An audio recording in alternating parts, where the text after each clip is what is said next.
Anyway, so I want to start off by saying thank you guys all for coming and for helping us continue to connect the defense innovation ecosystem here in Austin, Texas. We are very, very soon, I don't know, is Helena still here? We are very soon going to take this thing north to Dallas, because it seems like about 1 in 4 folks that I connect with lately is somebody from Dallas who's traveling down here to figure out what's going on. So there's no reason why we shouldn't take this up to Dallas, especially with so many big traditional defense industry companies in Dallas that are really going to be relevant to this discussion.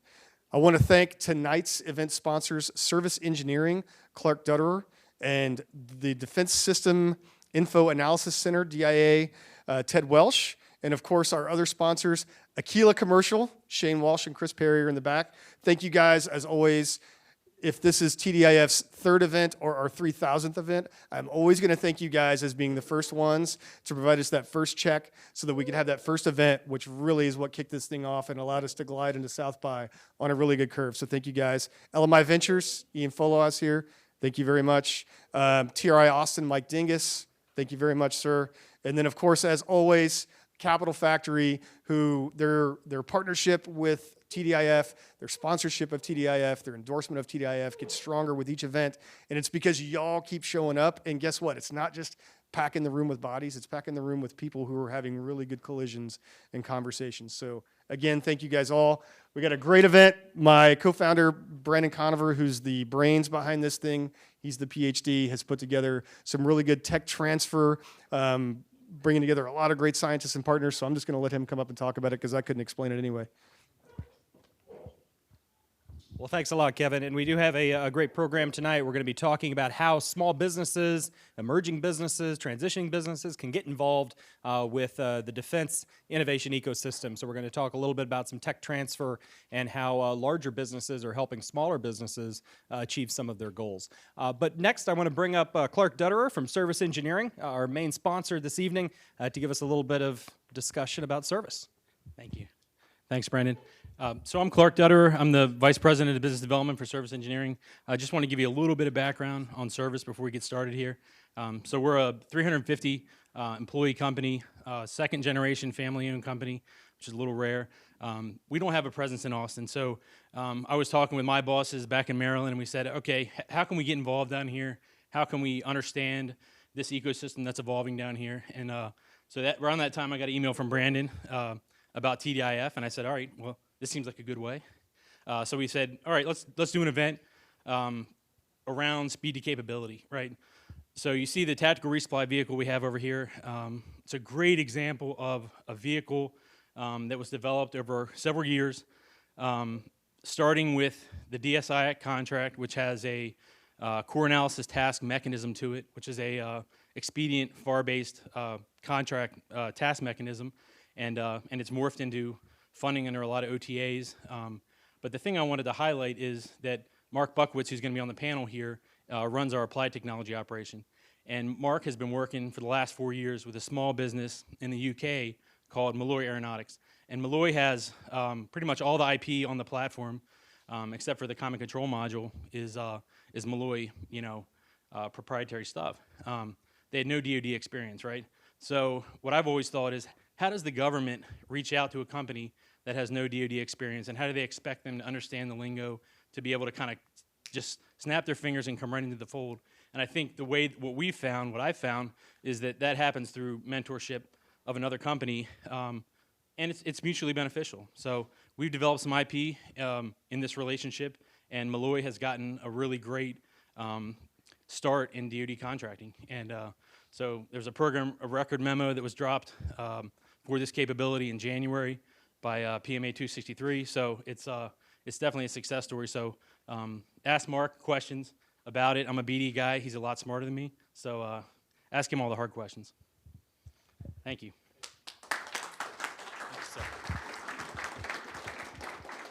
Thank you very much, Clark. So we're going to move on now and talk with some government civilians on how to do business really with the government and lift some of the veil of mystery. So I'd like to bring up the chief scientist from the Army Research Office out of RTP, North Carolina, Dr. Stephen Lee.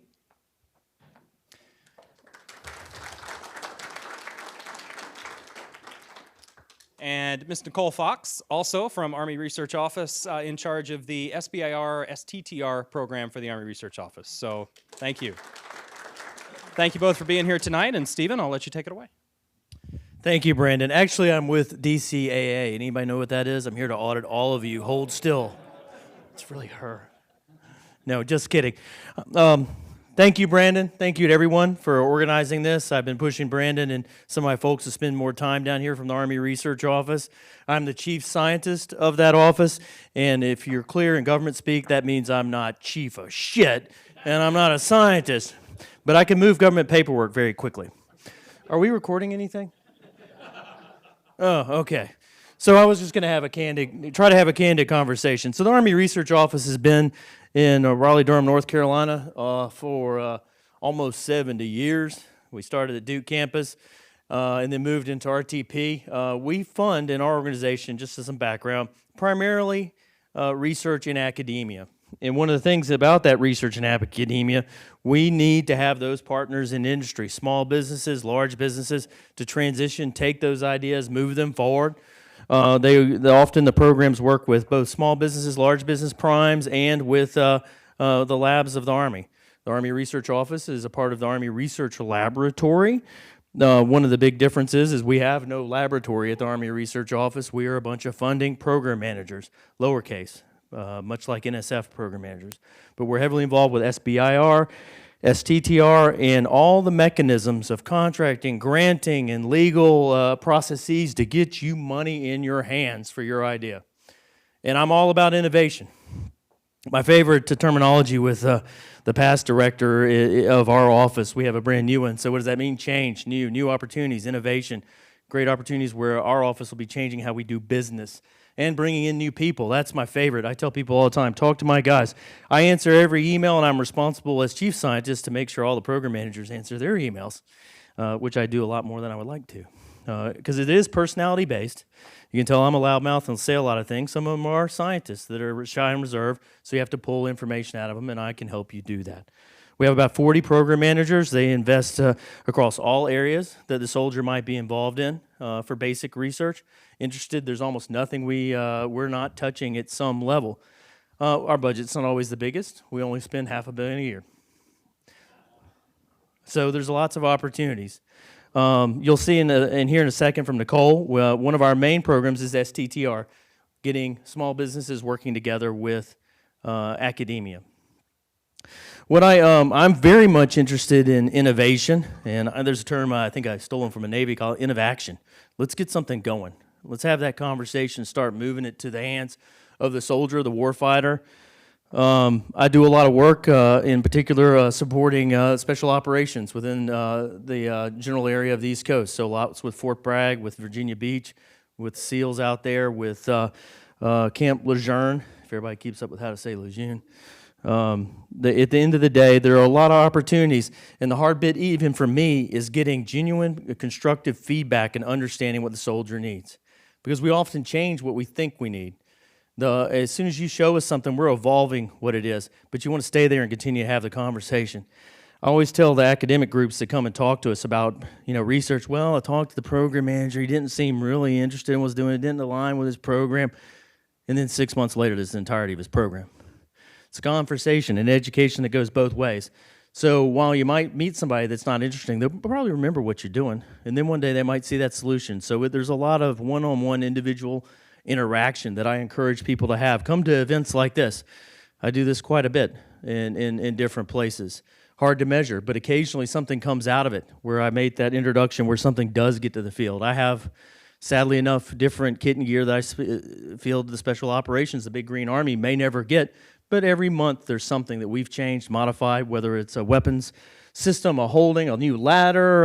I do a lot of military working dog work, so I go up to Lackland on occasion and spend some time in San Antonio. We've got partnerships in all the major universities in the state. I personally do a lot of work up at Texas Tech right now. So there's lots of opportunities locally that we're already engaged with. How do you learn about them? Well, talk to us.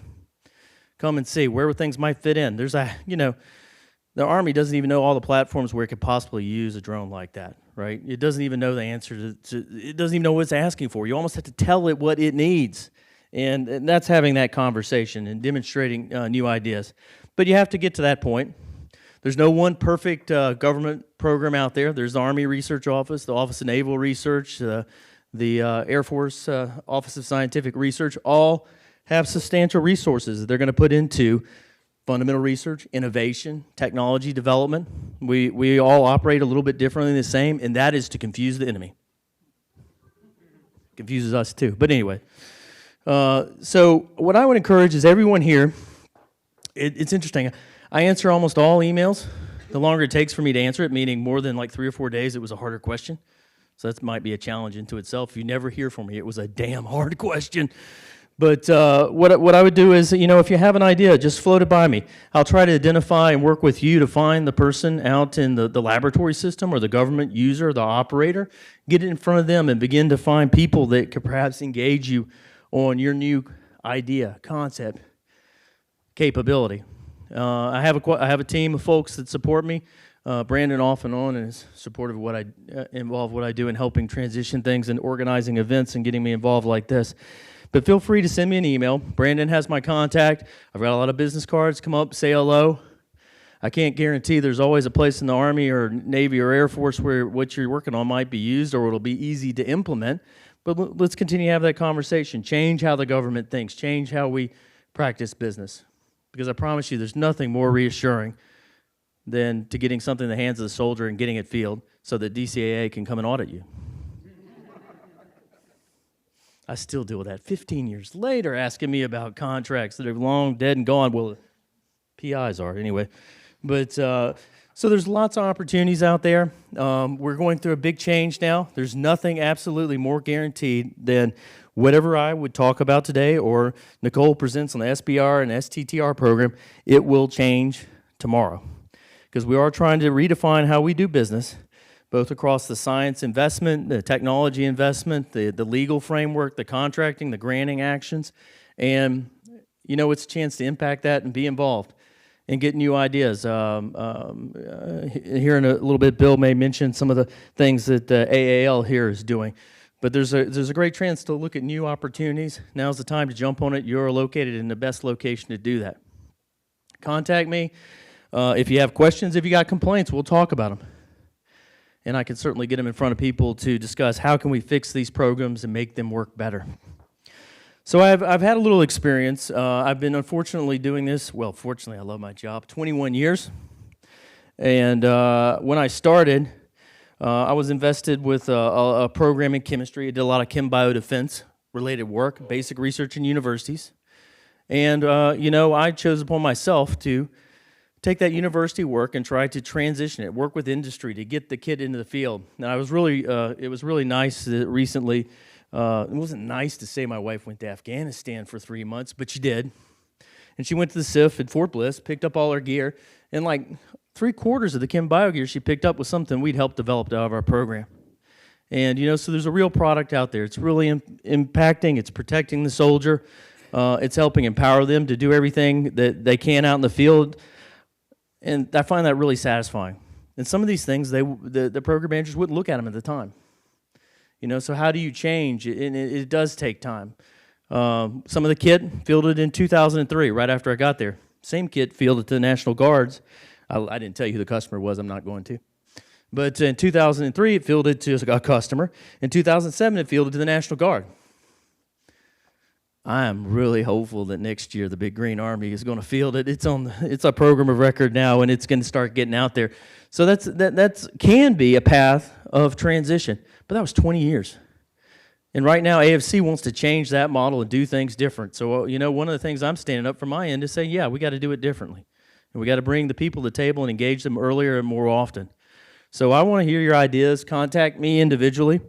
I don't have a technology in this race. What I have is the heart and interest of providing the soldier a new capability, something that saves their lives and helps them do their mission more effectively. And so how can I get you the right people to engage? I'm a chemist, as I said, so some things will come easier. I'm still getting around, reality, let alone virtual reality and augmented reality. But what I can say is that there are people out there interested in it. I'm going to spend a lot of time in this area and across Texas. Like I said, I do have projects ongoing in Texas Tech right now. But I expect to come in about once a month, and we'll always be looking to catch up with folks and answer the mail to make sure you guys are talking to the right guys in the Army. So one of the things we really hadn't talked about is that there are programs out there that actually have money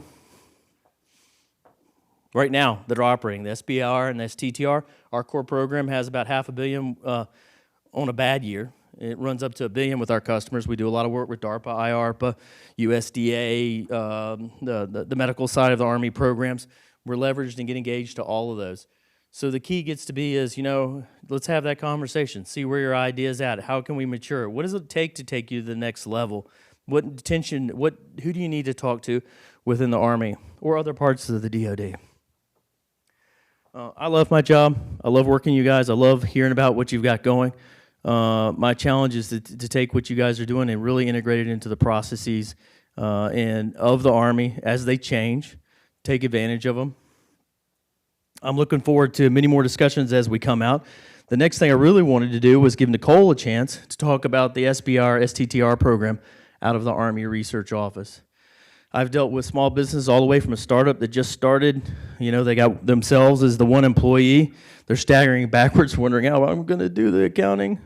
But in the end game is that I feel that we should be there helping those kinds of companies grow, and the ones that are already there and grown and have an idea where they're going, help them leverage to do even more to help the soldier and help our programs as a whole.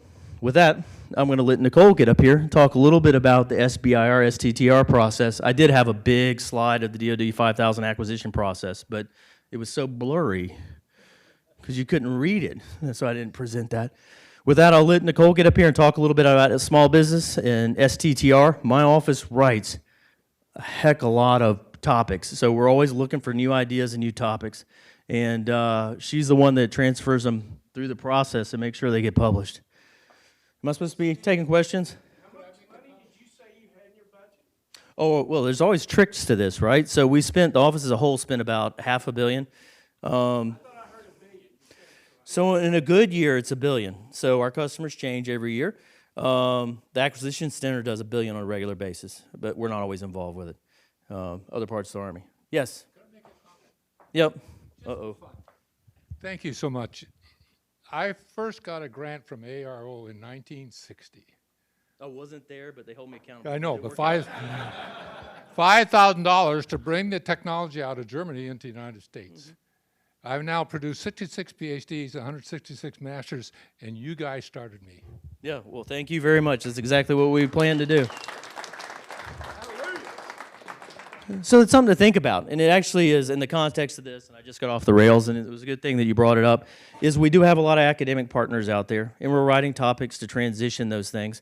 And you would be surprised in the SBR and small, there's some small businesses out there that have got it. They often connect to a professor, strengthen their proposal, provide some academic professorial reputation to it. So there's lots of opportunities within academia. A lot of the fielded kit that's out there, obviously I talked about it, came from university-based programs, basic research that changed the kit the soldier's wearing. And often it transitioned through SBIR. And now I have about $150 million a year in open contracts, phase 3s, to ultimately buy kit, right? So putting it in the hands of the soldier through SBIR. The Army's a little different. A lot of soldier stuff is not quite as expensive as a submarine or a jet fighter or something like that. But there's a lot of impactful things that we can put out there now. So let's just have the conversation. With that, Nicole, I'll let you take it from here. Thank you, Stephen. Yes, I have been audited from DCAA, and I have survived. You can too. We'll have training later. As Stephen said, I work with him along with the Army Research Office. I've been there for about 13 years doing the CyberStir program. So as Stephen has mentioned, I also love my job. I love what I do. I love working with small businesses and academia every day. You're the lifeblood of what we do at ARO, at least the programs I do from ARO. So just to give you a little bit of background of, I'm just going to go to, I like pictures better. Pictures say a lot. So just to give you a little idea of what the SBIRSTR programs are, how many of you here have either been awarded or submitted a phase 1 proposal one time or another? How many of you have won? How many of you got a phase 2? How many of you got a phase 3? I'm loving the hands. The whole point of the program is to get to that phase 3. That is the golden nugget of the program. And so many small businesses start off with their phase 1. You come in, you have a great idea. That's what we're looking for. We want you to talk to our scientists and let us know what we don't know. I'm working with a small business now. We finally got their idea through the process, and we'll actually be having their topic published with one of our PMs. They, of course, are not guaranteed to be selected, but because the idea came from them, their chances are a lot higher than someone else. So we get to work with you from that process of finding out what the Army needs. It's not just from our warfighters. We have veterans who submit proposals. We have those who've been there, done that before. We've even had small businesses who start up from the research institutes, PhDs who've graduated and like, I came up with this really cool idea. We had one a few years back who went all the way through phase 3, sold it. I think they wound up with a couple $1 million for selling their idea, and then ended up going back to the research institute because research is their life, not making a commercialized product. But they enjoyed it so much, they're back at the table trying again. So this is your opportunity of trying to find out what we do, trying to get past the mystery of what the Army needs. Currently, we have a BAA open for the SBIR 19.2 as well as the STTR 19.B. Those Arrows actually has 6 topics in the 19B STTR right now, and they're in pre-solicitation. So this is your opportunity to get to know some of those program managers who wrote the topic. So I suggest going to the Open BAA, find out who those PhDs are, and become friends. They might not like you too much at the end, especially if you email them every day, but get your idea in front of them, talk to them, have that conversation. Sometimes you might have, you think, I think I know what you're asking, and I think I know what can solve that, but having that 2-minute conversation or 5-minute conversation can be the difference of winning or losing that particular phase 1 proposal. So make that conversation, get to know the PMs, as well as when you're going through that BAA, well, my interest is in that area, but the topic doesn't follow what I can potentially do. Take their name down and contact them in a few months from now when the BAA is closed and say, hey, I have this idea. Try to get your white paper in front of them, a quad chart. Those are the kind of things that we're going to look at. 1-page idea, wonderful. We'll glance at that because you're lucky to get someone to glance at it. Even better is a quad chart. Let us know where you've been, what you're doing, and how you're going to get there. Show us a story because we want to see what you have to make sure that we can take what your idea is and get it out into a topic or potentially in other funding mechanisms that we have. Phase 2 is the next step of our phase 1 process. Only about 50% of those phase 1 submittees actually get to phase 2. Phase 2 is you are competing. You usually know who your competition is at that point because we submit who's won all those phase 1 proposals. So don't pretend to be blind and like, I know that other company over there is submitting too. Find out what their competition is. Find out who that person is. In a lot of cases, even get to know them. Because if they win and you don't, maybe you can still work together on that project or another one later on.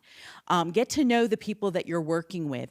So I see so many times that scientists they're in their little bubble and they won't branch out. Stephen said it time and time again, have that conversation. Get to know the academia in your area. Find out what universities that are local to you specialize in the areas that you are doing your research in. Get to know who those PIs are. Get to know a research student. They need a mentor just as bad as you do, and be able to have that connection. Get to know the me's at the different organizations. I'm one of the best people to get to know. I'm having a problem. I don't know how to submit my proposal. I have a topic idea. Who do I need to get this to? I am lost within WAF and I don't know what to do. DCAA called me and I'm having panic attacks. There are people every step of the way who can help you, but if we don't know what the problem is, we can't help you. And once you find that person who answers the phone, make sure you keep their number handy because sometimes you're only going to get the one person who answers the phone. Let me tell you, Stephen always answers his phone. He even answers my email, so I'm surprised at that. But This is a great program. Army is one of the greatest groups to work in. We are expecting a lot of changes coming up. AFC is kind of like thrown us into a middle of a mixing bowl and is shaking us up, but I'm expecting good things to come out. But as with any change, there's going to be some great changes and some not so good changes. So just hold still and wait for us to get through the growing pains, because I think in the end we're all going to have something that we really can focus forward on what the future of the Army is going to be. So we look forward for you to submit to our programs. If you have questions, Stephen and I are available this evening. And I did leave all my business cards in my hotel room, but I will email you tonight. Just give me your email before you leave. Thank you.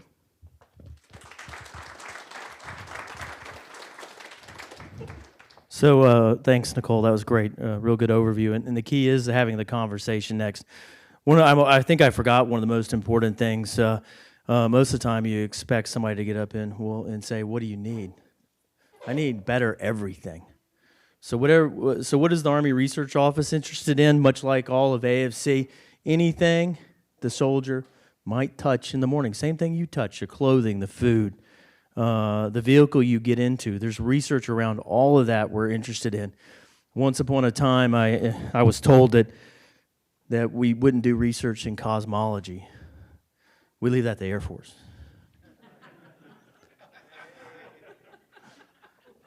But I was very quickly corrected with some fundamental research that led to fielded kit on decontaminants, high surface area materials that you might model and see in comets and things like that. So there really is nothing off limits, and there's a lot of interesting ideas out there. Anything you could imagine that the soldier would engage, that you would engage in, and we've got interest in those particular areas. With that, thank you very much, Brandon and everyone. We'll be around this evening, and obviously the panel's next. Thank you, Stephen. Thank you both. Excellent overview. Plenty of nuggets to take home and use tomorrow as you think about where to go next with your technology. So move right along with the program. I'd like to invite all of my panelists to come on up. I'll introduce each of you and give you a chance to talk about what you do, and then we'll get into the fun, interactive portion of the program.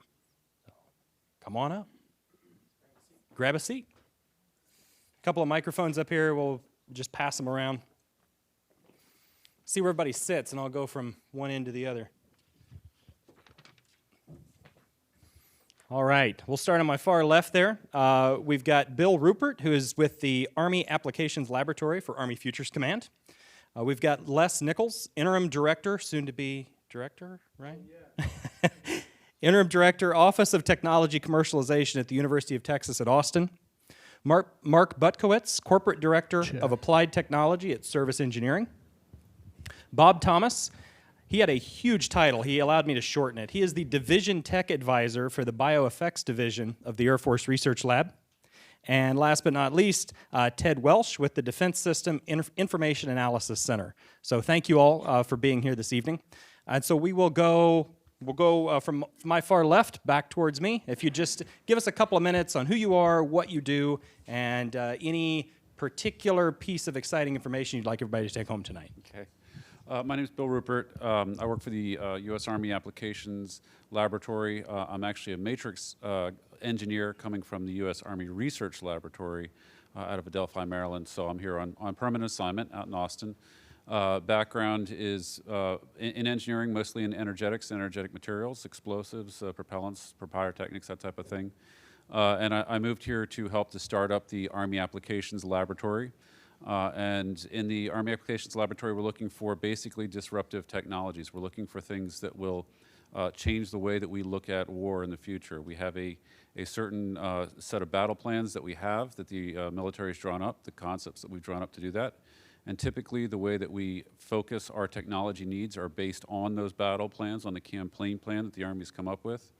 The Army Applications Laboratory is trying to look at it a different way. We want disruptive technologies that will help us to fight the battle better and in a way that the military isn't even thinking of doing, and winning the war with as little damage and as much victory as possible. So Army Applications Laboratory is upstairs. We're located in the Capitol factory on the 8th floor.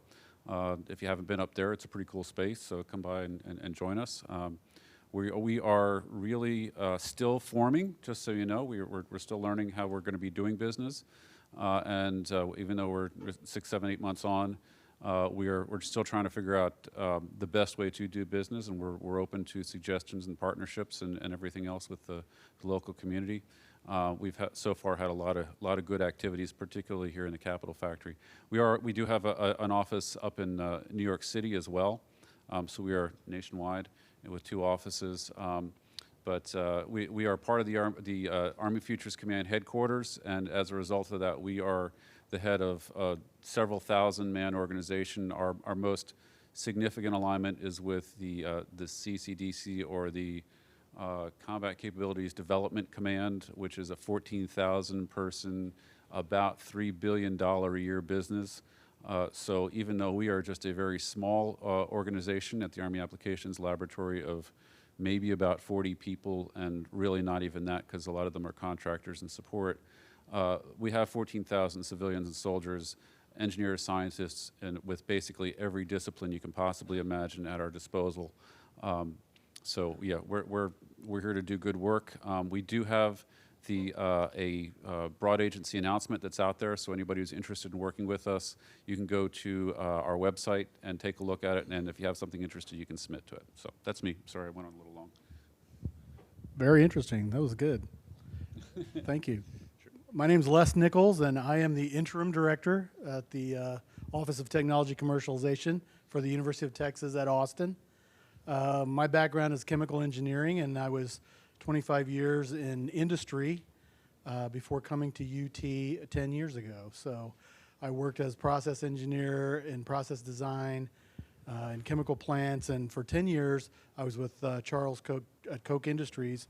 And during that time, I learned a lot about value creation, and got into business development for Koch and started up a business for them where we actually started a new way, more efficient way to manufacture and deliver high purity chemicals to the semiconductor industry. That's what moved me here to Austin in 1999, and we sold that business off, and then I went on to work for Applied Materials for a while, and then I came to work for UT Austin 10 years ago. So I represent Professor Del Tesser here in front, who we all know, and 3,100 of his colleagues at the University of Texas at Austin, and across a vast array of research capabilities, everything from robotics to integrated circuit design to biomechanical systems and pharmaceuticals, and you name it, UT Austin has researchers working on it. So the interesting thing that I want to leave you guys with before we even start is come talk to me, because one of the challenges with forming new companies, which every professor wants to do, one of the challenges is who's going to do that really hard work, because you're a professor, right? And yeah, I'm not going to leave my day job. My graduate student won't. Well, no, your graduate student will be a part of it. But we need somebody who's been out there, who's done some stuff, who knows what it's like, knows what it's going to take, knows the sweat and the toil and the challenge and the risk. We need those people. And so it's great for you guys to get involved with us.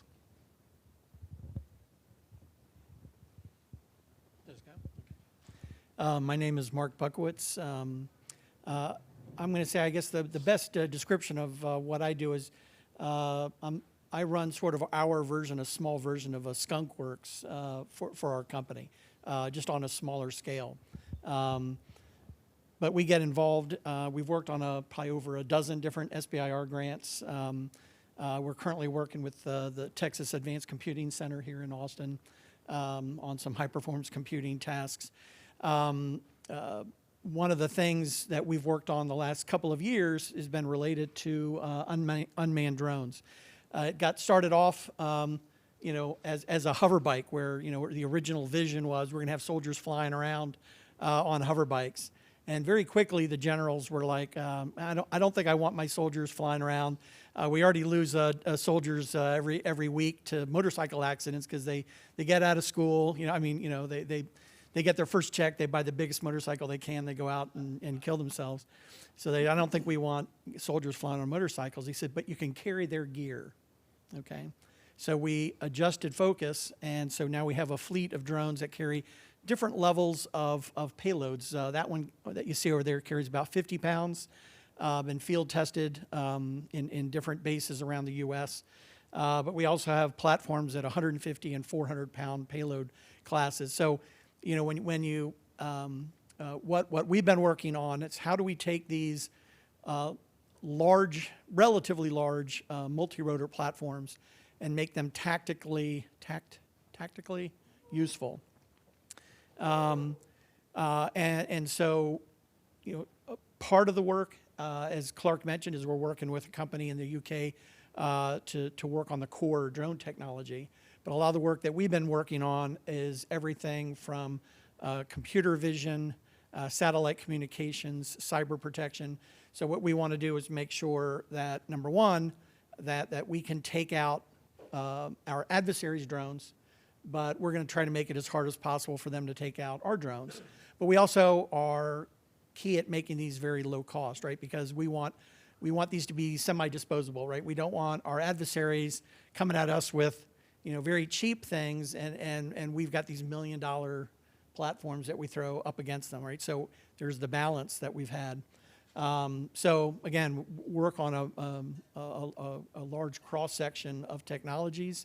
We're working with academia. We're working with other companies in a mentor position.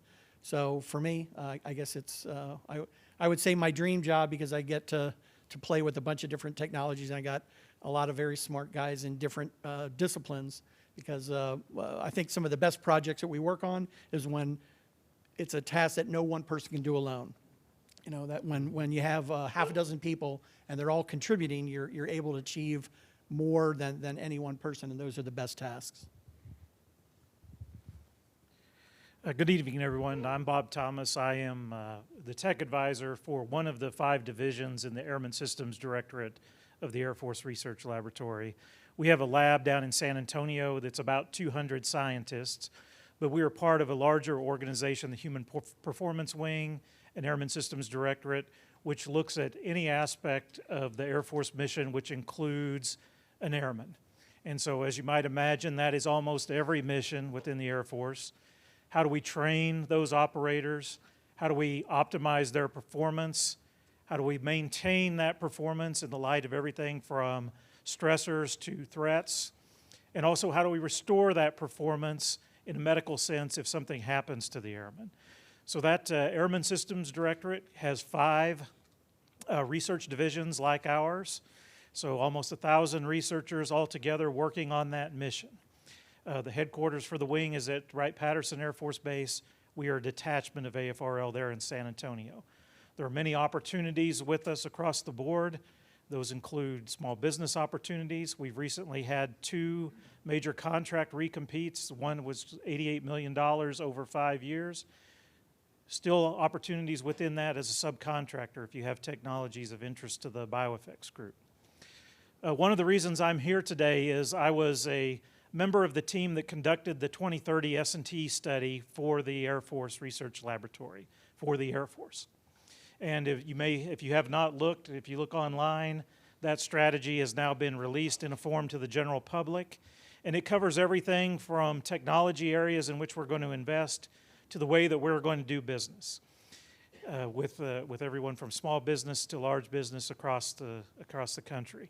So if you have questions about that, I'm here to help answer those as well and give you some ideas about other ways that you can engage with the Air Force in the coming years and the way that they are going to execute that strategy. So I'm happy to be here. If you have any questions for me, I'll be stay until the bitter end if you like. Thanks. Again, I'm Ted Welsh, here representing the Defense Systems Information Analysis Center. Again, I'd like to give you I want to make sure you understand the role that Defense Systems Information Analysis Center plays for all of you in the respect to knowledge management reuse, stimulating innovation, fostering collaboration within the defense system community. And we are funded out of the Defense Technical Information Center. We have an annualized budget to provide various services and products on behalf of the DoD industry. That is anybody within industry, the government, or academia working on a solution to address a warfighter issue, capability gap. So in that context, we do information research and analysis. We are funded to respond to anyone within the community submitting a technical inquiry through our website. We have access to both open source and government databases to do that actual research and provide you a summary response back as well as a bibliographical report. And we also have access to various subject matter experts, both organically and externally, to help foster a robust response in that context. The last two that spoke here, again, Mark, with respect to the tactical reconnaissance vehicle you see there, give you an example again of continued research outside of our norm. We have an external task order that we can get funding from government agency as needed to continue to develop or continue research in specific areas. That technical reconnaissance vehicle was initially a task order with ARL looking at that particular prospect, and it's continued forward for now about 5 years under other vehicles. So again, the identification of technology to meet warfighter needs is something that we're very much so interested in. I've also had the opportunity with various support to the Air Force 2030 STI initiative through external funding vehicles to augment efforts that they're doing. And in that respect, we've done a lot of horizon scanning around specific technology areas of interest, future looking, with respect to the Air Force and providing feedback to them in that regard. So that's a quick overview with respect to, again, the role that Defense Systems Information Analysis Center plays within the overall research advancement and ultimately technology transfer to the warfighter. Great, thank you all. So we definitely have a wealth of experience and information up here tonight, so I'm not going to own the stage. We're going to open it up to questions soon, but I'm going to get a couple of conversation starters going so that we kind of move in the right direction. So I think I had mentioned earlier, I've been coming down to Austin since last summer, and I've really noticed that Austin is a micro, if not a macrocosm of innovation throughout the United States. So you can look at various places throughout the United States where a lot of entrepreneurship and technology development is happening, and it's definitely happening right here in Austin. And that's one of the reasons that the Army Futures Command chose to locate here. So one of our goals tonight was to maybe break down that word a little bit. Let's talk a little bit about innovation. And from your all's experience and what you've seen working with the DoD, working with small businesses, working with universities, how do you go about identifying innovative technology? What do you consider to be an innovative company? Or what do you think the Army and the national defense industry is looking for when they say we want innovative products? So we're just looking to break down the word a little bit. Open it up to you all. That's a tough one. Mike, bro. This is a government. Check. Are we? Yeah.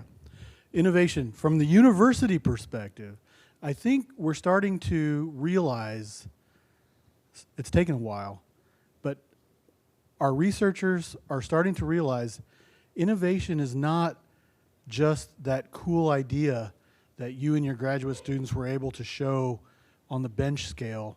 Innovation is hard work. It's a lot of effort and identifying market opportunity and positioning that really cool bench scale finding that you've developed, positioning that to address a real market need is what innovation is. And it's figuring out how to put the effort in and actually putting the effort in to make it, to transform it from that bench scale experiment to a product or service that the market cares about. That's what innovation is.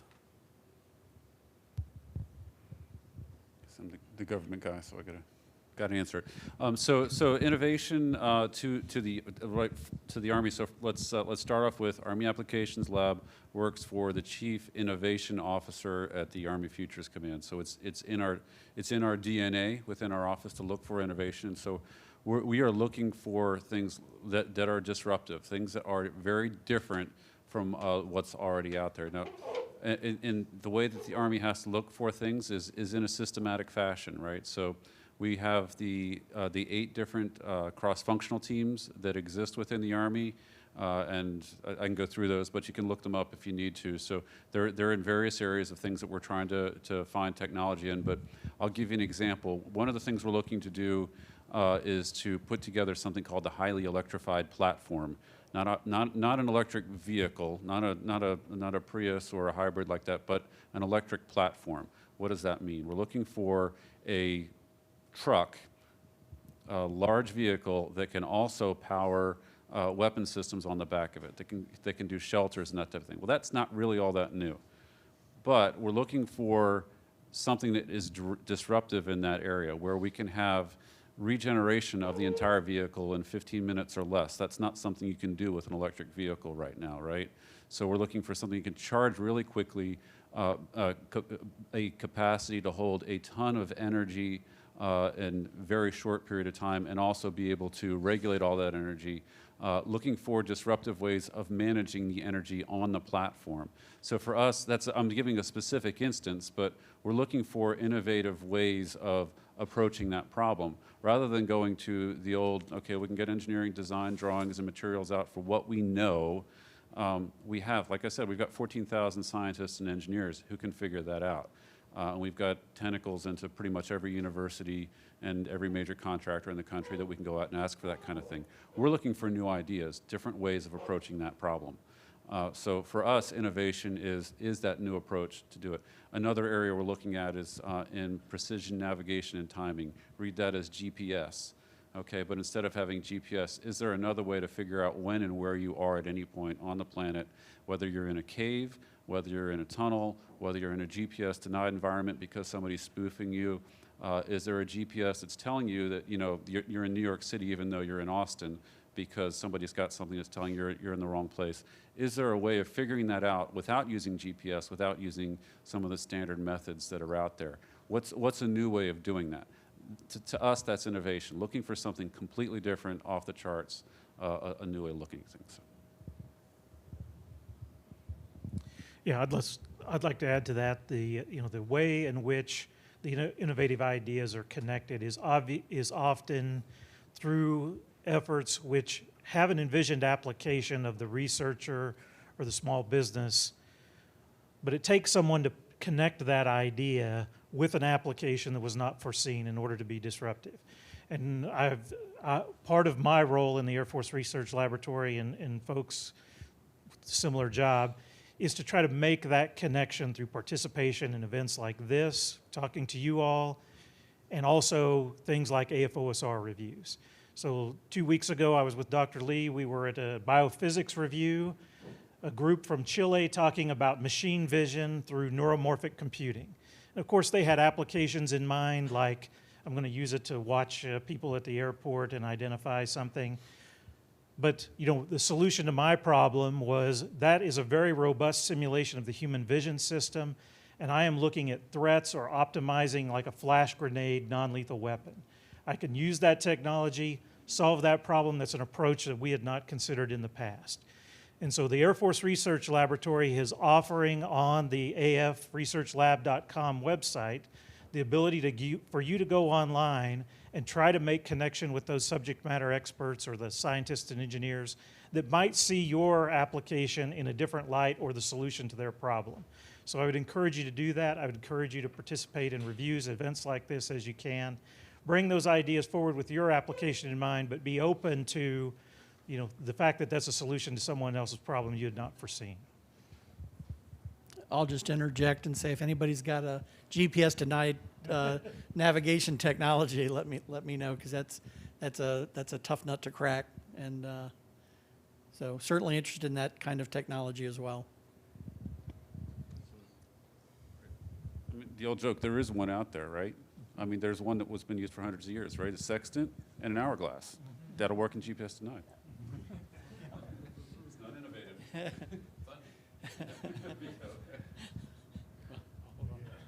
I'll just offer a little different perspective from the standpoint of they touched on various things from emerging science and technology and innovation in that regard from the actual business practices that are deployed in terms of streamlining or speeding the acknowledgement of capabilities in advance of the warfighter. Oh, sorry. Is it on? It's on. Okay. Any better? All right. But again, just instead of touching base on the actual, I think the panel did a pretty good job of already addressing the emerging science and technology, but in terms of business practices, things that we've gotten involved in, again, externally funded in terms of assessing broad agency announcement pilot programs to explore that speed to capability. Things like use-inspired basic research, promoting advancements in basic scientific research, coupling from the very get-go for submitting a BAA to have academia engage with an industry partner right from the get-go, not to wait for advancement of, again, some type of technology or science advancement, and then finding an industry partner to take it forward in that TRL development level from a 6162 into the 6364 realm. So there are things that, across the board, I think all the DoD services are looking to do, whether it be through OTA or a FAR-based type of acquisition cycle, to try to expedite solutions for the warfighter. Thank you. Excellent. And so we touched on innovation in terms of technology development, and I know that the Army Futures Command, Army Applications Lab have been talking about innovative ways to get the technology community involved, meaning innovative ways of, well, let's be honest, getting money to the people that need it to develop their technology. So could some of you with the experience talk to what you've seen in terms of innovative fashions of getting contracting done a little bit quicker than maybe the multiple year life cycle we've been used to that just doesn't work for small businesses, small innovative businesses today? So I'll touch on some recent Air Force Research Lab activities that may be of interest to the group here with small businesses. One of the problems for a very small business and startup is having access to that cash right away. And one of the things the Air Force group and probably other in the DoD is working towards is getting money to the performers right up front so there is less concern about financing and bootstrapping into the effort for initial supplies. We're also hosting a number of events which have a very short fuse from presentation of an idea to an award, and I would urge you to watch for those events and participate if you have an idea, especially if you're a very small group just getting started.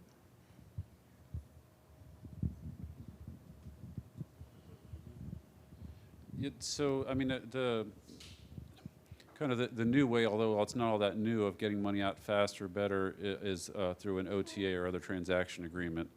And so there's several different forms of these that can take place. The AFWorks uses these pretty regularly to get money out fairly quickly to folks.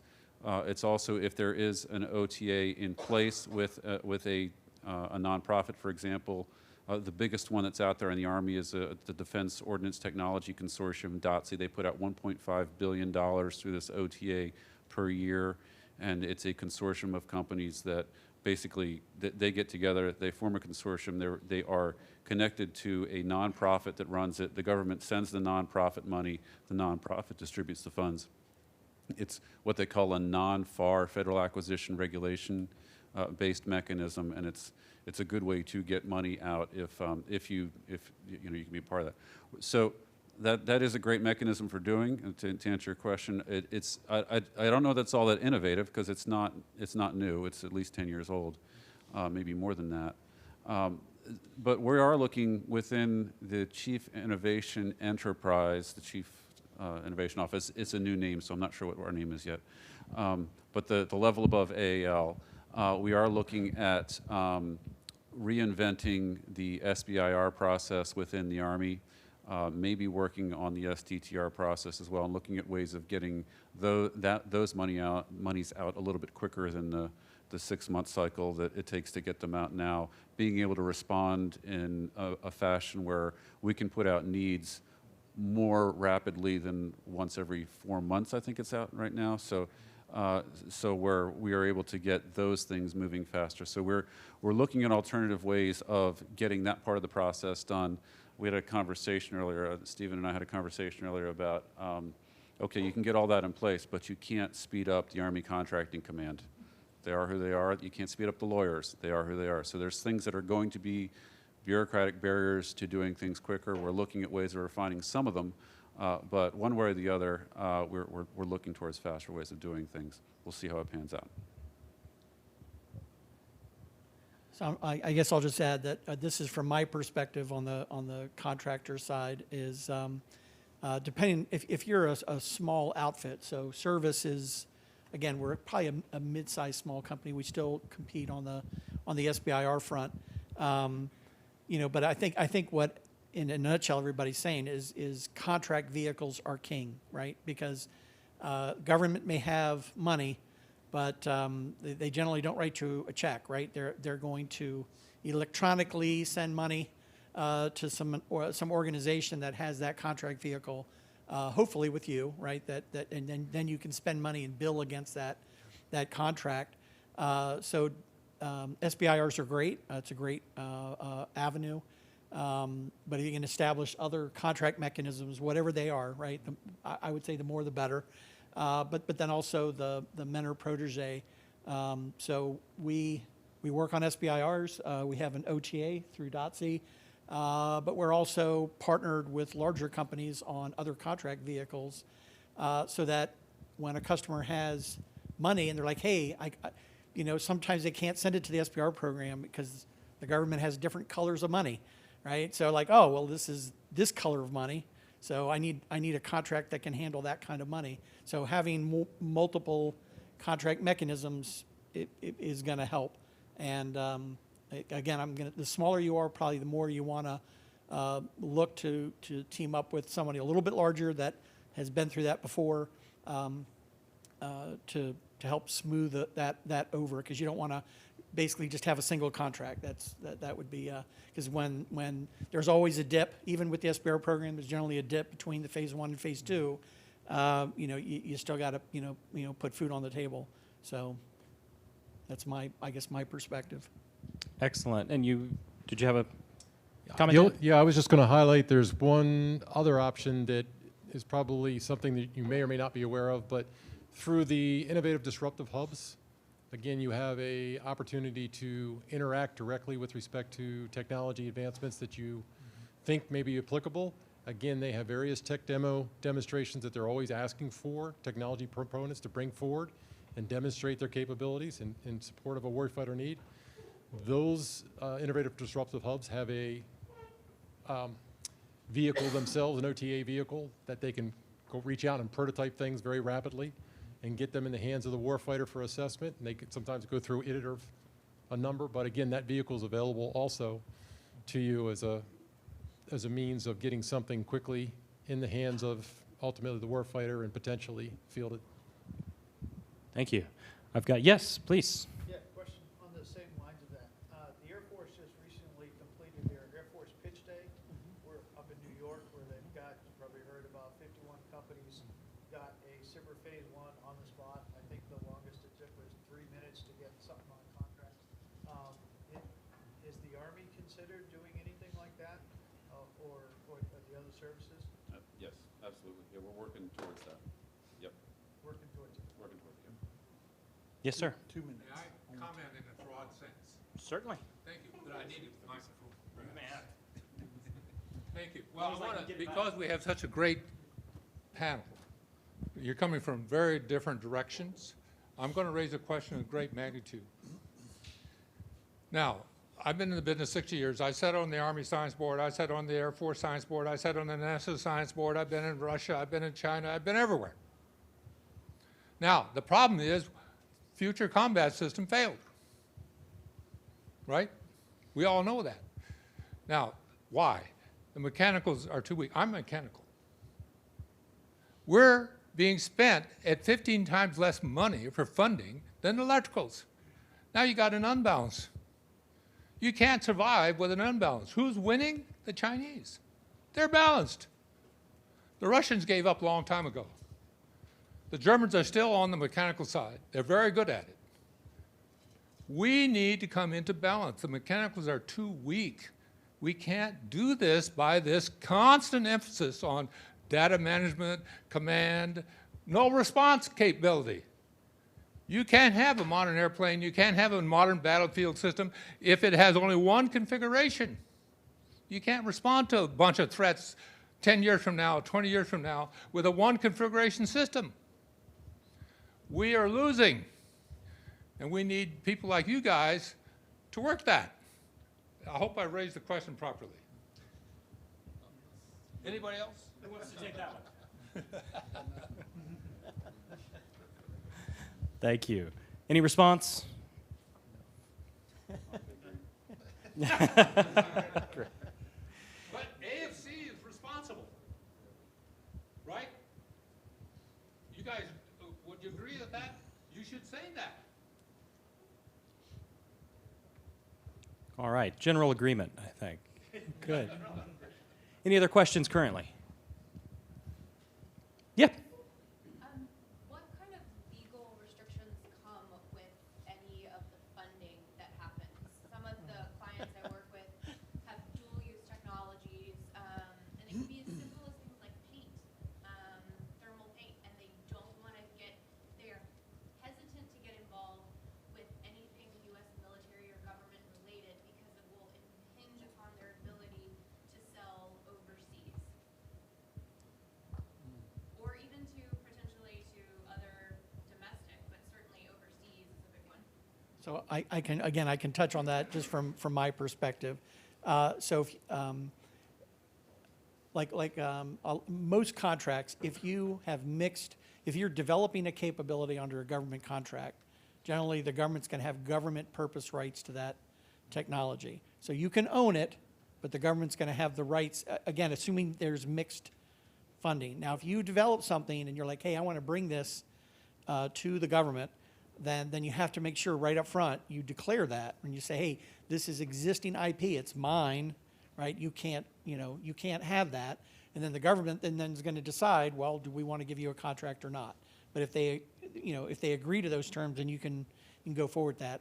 The SBIR program is kind of nice because even though it's government funding, you basically own the IP, and then you kind of have a grace period where you get to develop it for a certain period of time. So it's more stringent than government purpose because it's basically you have the right to develop that further for a certain period of time. But if you don't do anything with it, at some point the government has the rights to take it, from there. So that's another, I'm going to say, a benefit to the SBIR program. It's a little more, it's better from the contractor perspective. So I don't know if that answers your question, but it depends on how much technology you've worked on to date, right? Is there a TRL level affiliated with that, or? I guess I'm not the lawyer. I'm not the lawyer. So if you have something that doesn't need further R&D, right?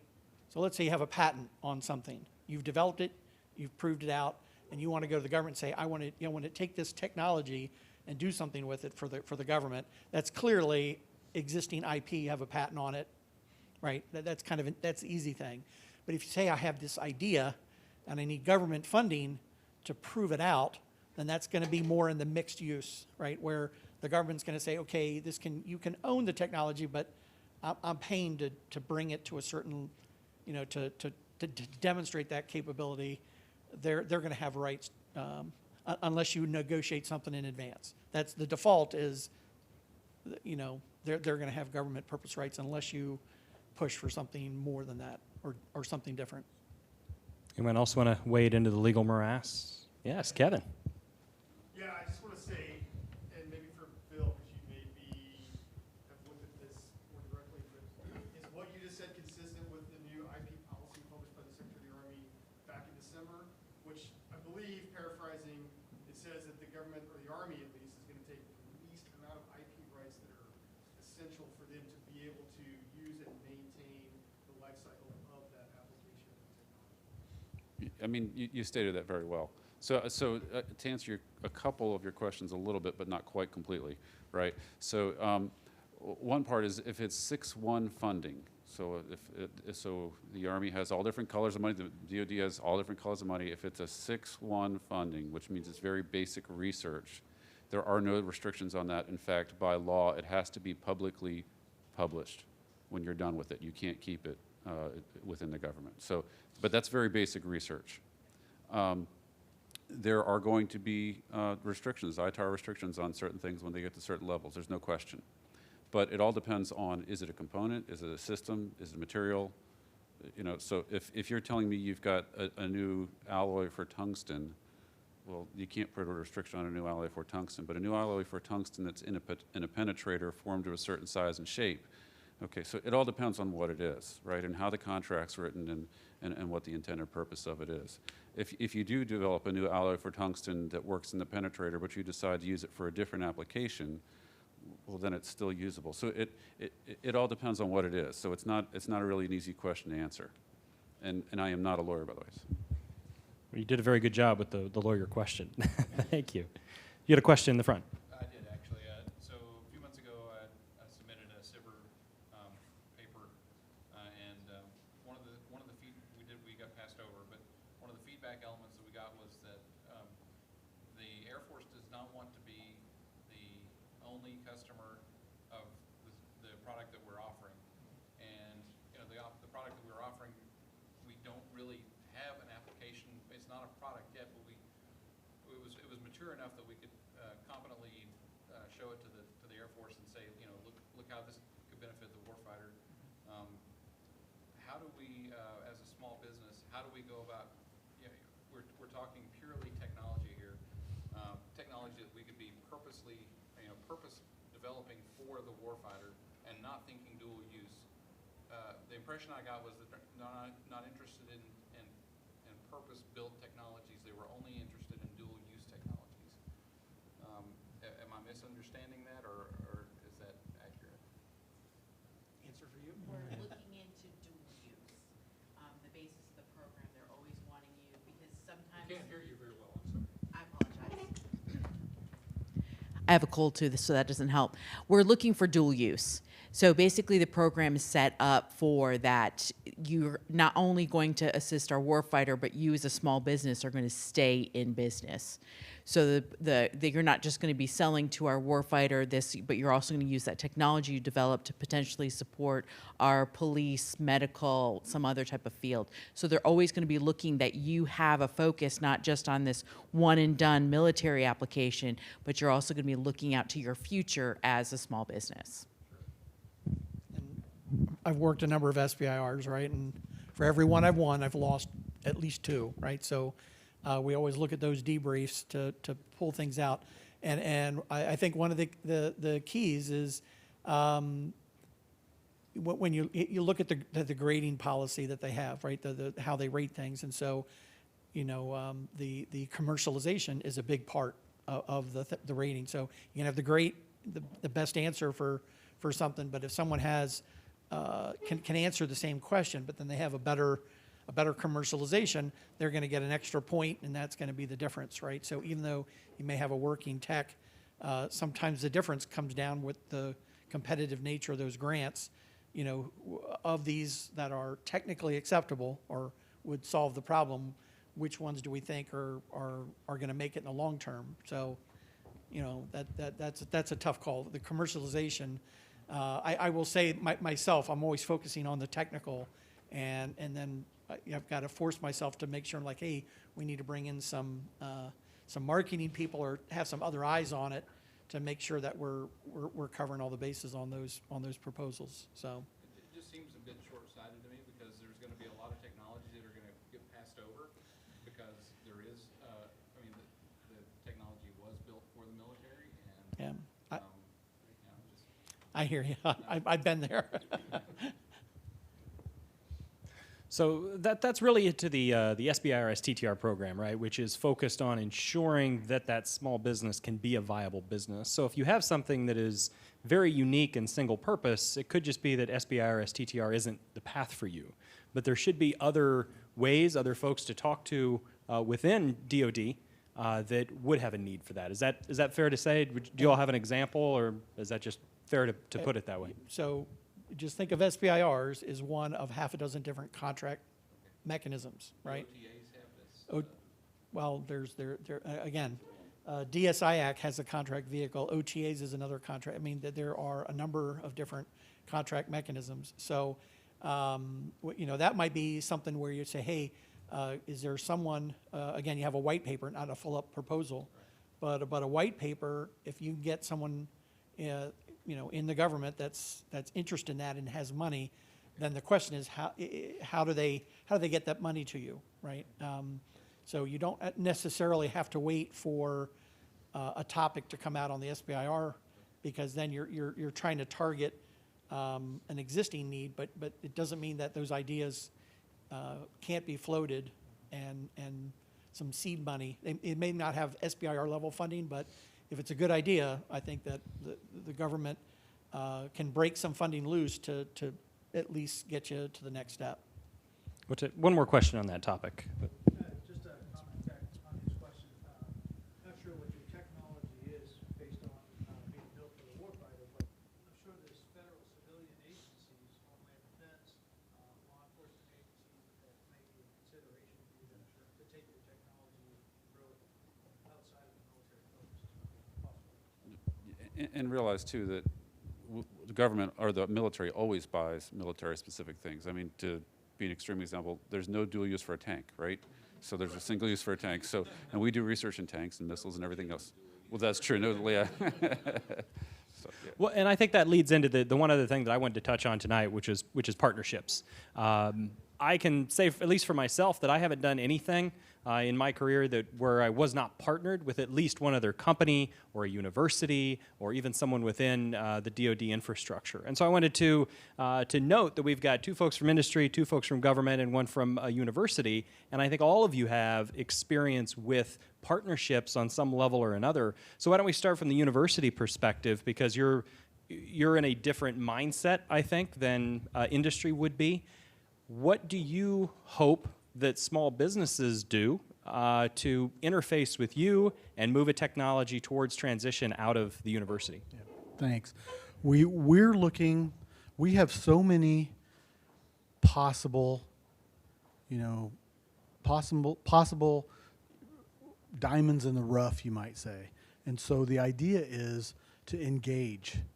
That's the message that I want to leave, is that if you have a little business and your business is in need of some technology or some concept or a tweak of what you already have, you need to talk to us, because the odds are there's so much stuff going on at UT Austin that the odds are there is a researcher that I can introduce you to that either has something that is a direct fit for what you need, or with a little bit of effort or focus of their current research could be a nice fit for what you need. And so the whole idea of partnership is really just communication and getting the word out. And so I would encourage everybody to just go to otc.utexas.edu and look for our licensing people under About Us. And we have 8 people that focus on licensing in life science and physical science, and they're all cordoned out, and you just call them and you talk to them. And I guarantee you they will find something that will be really, really interesting.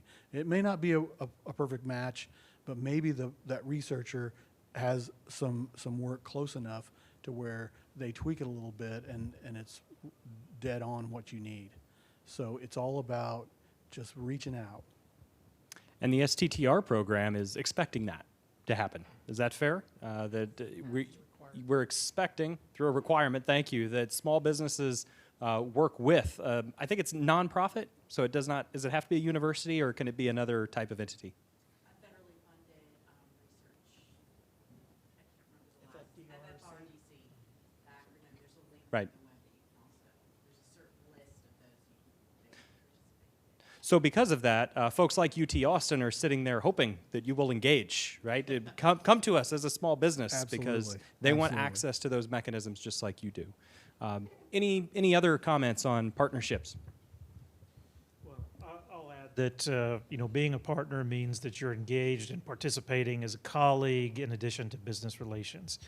And our group is an example of, within AFRL, hosting a widespread educational partnership agreement to engage with the universities such that you can come on site and be a member of the team without having any other formal monetary arrangement. It allows access to the laboratory, loans of equipment, and the ability to work one-on-one with researchers at AFRL. If you do that, you're going to learn much more about problems that need to be solved, individuals that you can work with, and in turn, their own contacts. I would also encourage you, use those to look at, targeting visiting faculty to the lab to learn more about what's done. Be an active partner with folks like an AFOSR or ARO program manager, not only to submit a grant proposal, but offer to be a partner in the field. In addition to getting grants from AFOSR, I review proposals, as a partnership, as an expert in the field. And when you build those relationships, you'll have a better understanding of one another and be more likely to succeed in terms of engaging and receiving grants or becoming, say, a subcontractor with a large prime at a government agency. Most large contracts have a small business requirement or, some way to get to you as a partner as you have done that. So I'd encourage you to participate as a true colleague and as a partner and not just as a business arrangement. And I thank you for bringing that up, the small business subcontracting plan that is within almost all of the contracting mechanisms that the government puts out. I personally, as a small business, have grown through that. So yes, while it's a requirement of large businesses to subcontract, they're not just going to subcontract with anyone off the street. You still need to be a good subcontractor. You need to be a good partner. You need to be bringing something to the table that's going to help them innovate and help them solve something for their customer. So thank you for bringing that up. Any other comments on partnerships? Perhaps how can small businesses find larger businesses as a mentor, as a prime, to sort of make their place within DoD? If you're asking me, I would say coming to events like this. I'm trying to think of how we've. It's the easy answer. Yeah. How we've. I'm trying to think of how we've made our contacts, over the years. I'm gonna point to Clark in the back. Is there? I mean, would you agree that a lot of our business relationships start off in yeah. Yeah. Paid sponsorships and TDI. There you go. There you go. I think the gentleman from UT said it best. If you're not out there, Yeah. I mean, we're a 350 employee DoD business. There are tons of people in the DoD that have no clue that we exist, that have no clue that that platform exists. We exhibited that platform at an APBI at Everett Proving Ground 2 weeks ago, and there were 10 people from the C5 ISR Center that had no clue we were working on that. And that's on us. I mean, they're in our backyard, so just get out there and engage with people on what you're doing and be passionate. And I'm gonna, I guess being a good business partner, right? Because we very quickly will work with organizations, and I would say we very quickly kind of figure out whether they're an easy partner to work with or not, and then over time you weed out the ones that you just don't click with, but then the ones that we do click with, it works really, really well, right? So the one, our larger partners as well as our smaller partners, people that are smaller businesses that we mentor. Again, we have very good success because the ones that we work well with leads to further success, and same thing with the larger companies that we team with. So. I think when you work with a larger small business, more times than not, that larger small business remembers when they were, 10, 25, 50 employees, and the companies that treated them fairly or unfairly, so we always try to, treat those smaller companies as we wanted to be treated when we were that size. Yeah, there will be an industry day in Dayton that is a large swath of the AFRL portfolio, and you may go and see a talk, where there is a contract like the one we currently have a BAA, and it's $50 million, and you think, okay, well, I am not going to necessarily compete for that $50 million. But guys like me will be up there briefing that BAA, approach them and ask them about the small business opportunities within that for partnering. Ask them of who usually there's a list of 5 or 6 most likely bidders for that effort and historical data, and approach them in turn and see if you can't find a niche within that effort. Great. Thank you. We're going to start to wrap things up unless there's any burning questions. Is it a good one? Is it the best question of the night? I want to ask a question from a different perspective.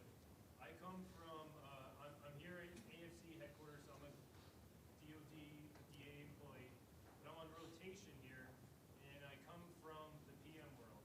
So I'm a member of ASALT. I don't know how many people here know what ASALT is. Yes, yes. I am a program manager. Well, I'm not, but $50 billion. And how do I reach small business? So I can't, if I raise a hand, small business, who knows what FedBizOps is? But that's not the whole room. So how do I get to you and as OTAs or the new wave, I want to reach you, I don't know how to. You have just reached me. But he represents a different part of the portfolio. Maybe it'll be changed in the future, but I'm talking a little bit more like $6.3, $6.4, which probably means nothing to most people. But No, we represent 6.3. So we're 6.3, 6. We're the whole spectrum. 6.1 to 6.5, really. Yeah, but I don't know how many.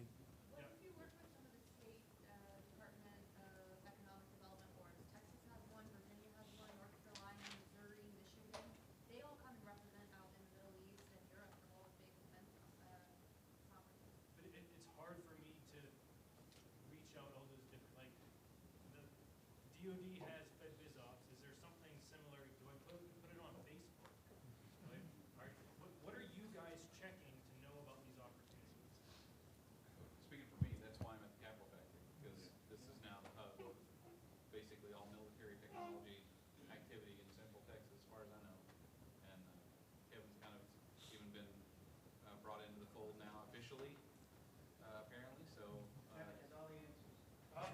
So I'm wearing a TDIF T-shirt, but I have a Capital Factory business card. So that's an awesome question, right? Like, one of the things we talk about all the time is say you just do like light robotics, or you just do computer vision. Like, there are probably across Air Force, Army, Navy, SOCOM, JSOC, SOFWORKS, AFWORKS, like all the different workses, hundreds of active programs that are going after those different technologies. So how do you know what to go after? So we at Capital Factory are trying to solve a really, really big problem, which is, so the Army Applications Laboratory's website with the BAA embedded into it, where you can just click on technology topics and then, kind of submit through that. We're really thinking through how to do something like that. And I would say, I keep telling people who I engage with about, like, what is this defense innovation ecosystem in Texas and Austin thing? Like, I can tell you what it is right now. We're all kind of building this ship, while we're trying to get it underway. But in 12 months, when things like this application that we're talking about, and I don't want to give too much detail because we've got an MVP through a partner that is kind of close, kind of right. We want to get both sides. We want to get all the contracting opportunities on one side and all the companies and capabilities on the other side, which is another platform that we're thinking about mashing together. So there are some really unique and interesting ways to solve that problem that I really expect. If we were having this conversation in 12 months, I would put it up there and be like, check this out. It's freaking badass. And it solves all your problems. But it's not there yet. But we're trying to make it easier. Like, we're trying to really make it easier to access the problems by capability. If I do this thing, like, super well, here's the 50 open programs, and here's the 200 primes and subs that are performing in that space that I need to be networking with to figure out where my people are, I think that kind of got at it. It's not a today answer. It's not. I think I have to, we as a acquisition community also have to be patient with AAL and wait for you to get your feet and work with you, because I'll be honest, I don't think we really know what So That started a whole new conversation. Sure. All the people here want to go talk to Ken, and I will give you the answer because I asked a similar question to General Murray at the big conference on robotics and AI. And I said, how are you going to deal with the problem that you got with the FAR and the contracting operation? Because they prohibit us from coming. I mean, there's a systemic problem with us going to take our concept and our ideas, and I'm not trying to be critical of what you're doing, you're trying to get there. But there's a systemic problem of allowing guys that are entrepreneurs and new venture capital guys come in and getting straight to that guy because they always send us back to somebody else. And this is a step forward. General Murray's reply was, that's the biggest cultural problem, challenge problem I have. Well, I'm glad he said that instead of huh. So we're trying to get there. I'll give you one last comment.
Thank you. And thank you for coming tonight. I think that's a great example of what government can do to engage with industry. Does anybody have any final comments? I was just going to put a plug in for DSIAC Sure. because, one of the things they do is technical inquiries. So, I've seen technical inquiries like, hey, what's the latest in X? Or who's working Y? And it may not cover every possible, person that's working that area, but they'll give you a synopsis of, here's all the stuff that's currently ongoing, right? So if there's a specific area you're looking at, you might tap into DSIAC. Right, thanks, Mark. I was going to say I'll something pay the up. same. You can buy the first yes, round. First round's on me. To that end, again, while that's not necessarily the primary reason for an inquiry coming in, ideally we like to be able to respond directly to that, but oftentimes we may not have access to the express information needed. So it's just about networking and connecting the folks to the right players or other players that are actually doing comparable work. So it's all about that, fostering collaboration with the community. That is an element of what we do. Perfect way to end it. Thank you. Let's give our panel a great big round of applause. So I believe we still have some cold beer. We've got the room. I think most folks are going to be sticking around. Some quick thank yous. Thank you to Dr. Lee and Ms. Fox for speaking tonight on SBIR STTR. And one big final thank you to Service Engineering. If you've not seen their cool equipment and you're under 50 pounds, you might get a free ride. So go check that out. Thank you all for coming.